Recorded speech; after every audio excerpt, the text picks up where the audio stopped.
बंधुओं, आज मैं आपको सुना रही हूँ अगहन मार्गशीर्ष मास की पूर्णिमा की कथा।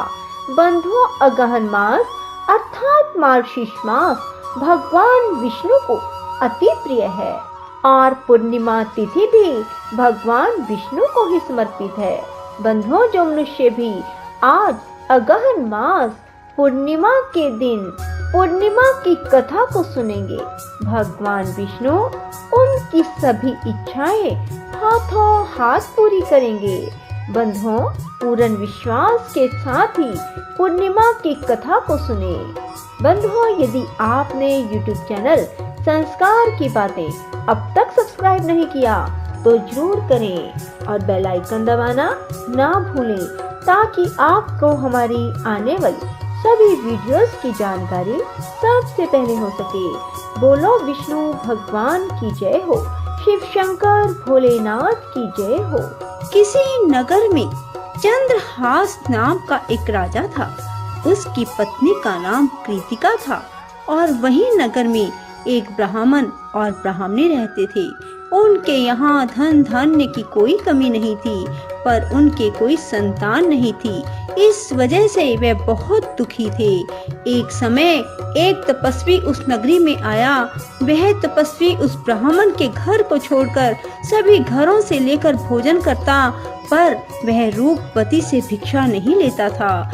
एक दिन जब तपस्वी ने किसी अन्य घर से भिक्षा ली और गंगा के किनारे जाकर प्रेम पूर्वक खाने लगा, तब धनेश्वर ने तपस्वी के सभी कार्यों को करते देखा और अपनी भिक्षा के अनादर को देखकर धनेश्वर तपस्वी से जाकर बोले, आप सभी घरों की भिक्षा लेते हैं, पर मेरे घर से भिक्षा क्यों नहीं लेते? तब तपस्वी ने कहा, जो निसंतान हो उसके घर की भिक्षा बड़ी पापदायिनी मानी जाती है।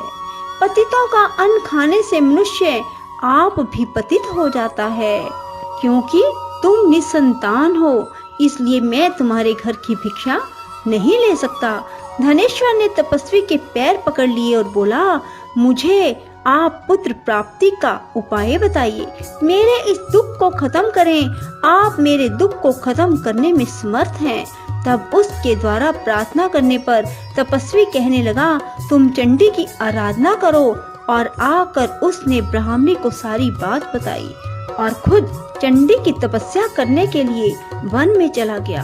उसने चंडी की उपासना की, उपवास किया और 16वें दिन उसे चंडी ने दर्शन दिया और कहा कि तुम्हारे पुत्र होगा, पर वह 16 वर्ष का हो जाएगा तो मृत्यु को प्राप्त हो जाएगा। पर यदि तुम 32 पूर्णिमा का व्रत करोगे तो वह दीर्घायु प्राप्त करेगा। जितनी तुम्हारी समर्था हो उतने घी के दीपक बनाकर शिवलिंग के सामने जगाना, पर ऐसा 32 पूर्णिमा को ही करना। प्रातः काल होने पर इस स्थान पर तुम्हें एक आम का पेड़ दिखाई देगा। पेड़ पर चढ़कर एक आम तोड़ना और घर ले जाकर पत्नी को दे देना। अब वह स्वप्न से जागा और पत्नी को सारी बात बताई। स्नान करके पत्नी को खिलाना। प्रातः काल होने पर इस स्थान पर तुम्हें एक आम का पेड़ दिखाई देगा। पेड़ पर चढ़कर एक आम तोड़ना और घर ले जाकर पत्नी को सारी बात बताना और स्नान करके पत्नी को खिलाना। उसके संतान होगी। जब वह सवेरे उठा, उसने वहां एक आम के पेड़ को देखा और आम लगा देखा, पर वह आम तोड़ ना पाया क्योंकि आम बहुत ऊंचे लगा था। और गणेश जी से प्रार्थना करने लगा कि हे गणेश जी, मेरा कार्य सिद्ध करें और मैं अपना मनोरथ पूर्ण कर सकूं। गणेश जी की कृपा से धनेश्वर पेड़ पर चढ़ गया और उस फल को देखा। उसे महसूस हुआ कि ये तो वही वरदान वाला फल है, और उसने तोड़ा और पेड़ से नीचे उतर आया और फिर घर जाकर उसने अपनी पत्नी को दिया। 9वें महीने उसके पुत्र पैदा हुआ और पुत्र बहुत ही सुंदर और सुशील था। उसकी माता पिता ने 32 पूर्णमासी का व्रत करना शुरू कर दिया। 16वां वर्ष लगते ही माता पिता को चिंता होने लगी कि कहीं 16 वर्ष होने पर बेटे की मृत्यु तो नहीं हो जाएगी। इसलिए उन्होंने अपने मन में विचार किया कि ये घटना अगर उनके सामने घटित हुई तो क्या होगा। उन्होंने उस बच्चे के मामा को बुलवाया और कहा कि हमारी इच्छा है कि देवी दास को तुम 1 वर्ष के लिए काशी में ले जाकर विद्या ग्रहण करवाओ। उसे अकेला बिल्कुल नहीं छोड़ना, तुम सदा उसके साथ रहना। और इस तरह से उन्होंने अपने बेटे को 1 वर्ष के लिए काशी भेज दिया। किंतु यह बात मामा को नहीं बताई।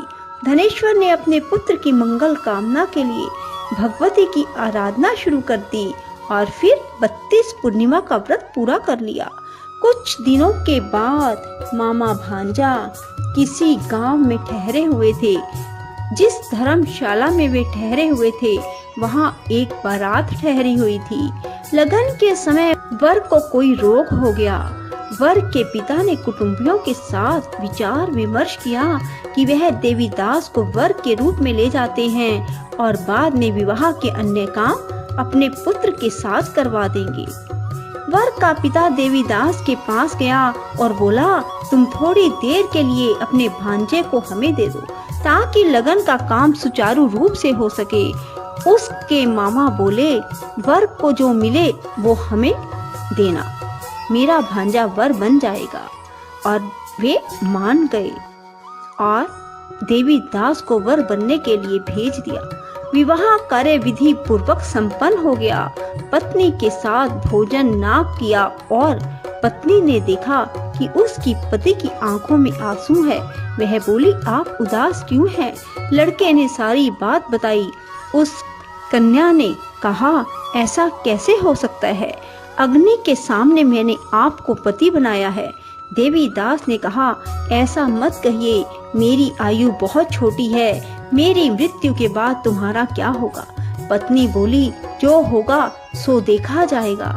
दोनों ने साथ में भोजन किया और सो गए। देवीदास ने जाने से पहले अपनी पत्नी को 3 नगों से जड़ी अंगूठी दी और एक रुमाल दिया और कहा कि इसे मेरा संकेत समझकर स्थिर चित्त हो जाओ। मेरा जन्म मरण जानने के लिए एक पुष्प वाटिका लगाओ और वहाँ नव मल्लिका लगाओ और उसे जल से सिंचित करती रहो। जिस दिन ये सूख जाए समझ लेना मेरे प्राणों का अंत हो गया, अर्थात मेरे प्राण निकल गए। जब ये फिर से हरे भरे हो जाएं, तो समझ लेना मैं जीवित हो गया हूँ और इसे मेरा संकेत समझना। प्रातः काल होते ही विवाह कार्य संपन्न हुए तो कन्या ने अपने पिता से कहा, यह मेरा पति नहीं है, मेरा पति वही है जिसका रात्रि में मेरे साथ विवाह हुआ था। यदि यह मेरा पति है तो मुझे बताए कि रात्रि में हमारी क्या बातें हुई थी, इसने मुझे क्या दिया। ये बातें सुनकर वर कहता, मैं कुछ नहीं जानता। वह लज्जित होकर वहां से चला गया और बारात भी वापस लौट गई। मामा भांजा काशी विद्या अध्ययन के लिए चले गए और एक दिन काल से प्रेरित होकर एक सर्प देवीदास को काटने के लिए वहां पहुंचा। जहर की ज्वाला से सारे स्थान जहरीला हो गया। पूर्णिमा व्रत की कृपा से सांप उसे काट ना पाया। काल वहां आया, उसके शरीर से उसके प्राणों को निकालने की कोशिश करने लगा और वह मूर्छित हो गया। भगवान शिव पार्वती भी वहां आए। उसे मूर्छित दशा में देखकर माता पार्वती ने शिव जी से कहा, इसकी माता ने 32 पूर्णिमा का व्रत किया था, इसे प्राण दें। भक्त वत्सल भगवान ने उसे प्राण दान दिए।